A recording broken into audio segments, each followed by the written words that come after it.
প্রায় 2000 বছরের পুরনো ক্যাথলিক চার্চের নেতৃত্বে আসছে পরিবর্তন। পোপ ফ্রান্সিসের মৃত্যুর পর শুরু হয়েছে নতুন ধর্মগুরু বাছাইয়ের তোড়জোড়। তবে পোপের মৃত্যুর পরপরই কে হবেন নতুন ধর্মগুরু, সেই প্রশ্নে মাথা ঘামাচ্ছেন কোটি কোটি মানুষ। ঠিক তখনই সামনে এলো এক পপুলার নাম, ডোনাল্ড ট্রাম্প। হ্যাঁ, ঠিকই শুনছেন। সাংবাদিকদের এক প্রশ্নের জবাবে ট্রাম্প বলেন, আমি নিজেই পরবর্তী পোপ হতে চাই। এটা এখন আমার 1 নম্বর পছন্দ। যদিও পরে তিনি স্পষ্ট করে বলেন এটি ছিল নিছক রসিকতা। তবে তার এই মন্তব্য নিয়ে শুরু হয়েছে আলোচনা সমালোচনা। রসিকতার পরে ট্রাম্প বলেন তার কোনো নির্দিষ্ট পছন্দ নেই, তবে নিউ ইয়র্কের একজন কার্ডিনালকে ভালো বলে নিজের মতামত জানান তিনি। 3 বার বিবাহিত এক ধনকুবেরের মুখে পোপ হওয়ার কথা নিঃসন্দেহে বিস্ময়ের। তবে এটি রসিকতা বলেই হয়তো ক্যাথলিক বিশ্ব এতটা অবাক নয়।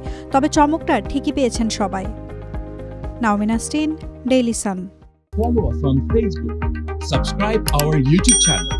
Get the latest update on www.daily-sun.com.